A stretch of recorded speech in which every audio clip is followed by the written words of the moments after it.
Le groupe La Poste en général est extrêmement très engagé sur les sujets de transition écologique. On ne l'est jamais trop, mais ce sont des efforts de tous les jours. Quant à l'établissement en tant que tel, il l'est aussi beaucoup sur plusieurs niveaux.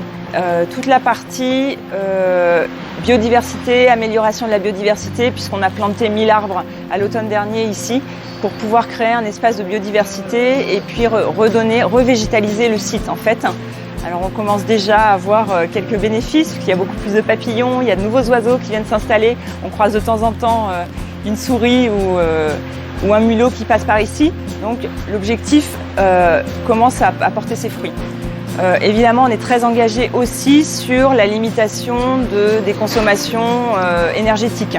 Donc on a mis en place des systèmes de thermostat, on est en train de réfléchir à un système de recyclage de l'eau, ou en tout cas de récupération des eaux de pluie. On est en train de réfléchir à des nouveaux systèmes de rafraîchissement du hall de production. Donc ce sont des sujets qui nous occupent tous les jours. Et puis évidemment la décarbonation du transport.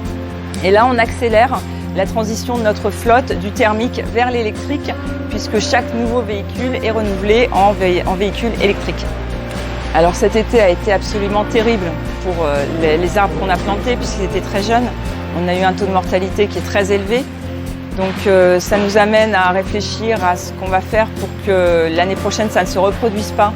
Donc on travaille sur des systèmes de récupération d'eau, sachant que le plus important, en fait, c'est surtout les hommes et les femmes qui travaillent ici. Et on se rend compte qu'avec les conditions caniculaires de cet été, on a eu beaucoup de mal à maintenir des températures qui soient confortables dans le hall de production. Donc c'est vraiment un sujet sur lequel on réfléchit beaucoup pour à la fois faire en sorte que l'été, on travaille dans des conditions acceptables. Donc on ait les équipements qui nous permettent de le faire, mais sans consommer d'énergie à outrance. Et puis que l'hiver, de la même façon, on puisse avoir des conditions acceptables, sachant que le froid, on s'en rend compte dès maintenant, va arriver vite. Donc il y a une vraie réflexion globale qu'il faut avoir. D'un côté, comment est-ce qu'on fait pour consommer moins d'énergie et comment on fait pour faire en sorte que ça ne pâtisse pas, en tout cas le personnel n'en pâtisse pas.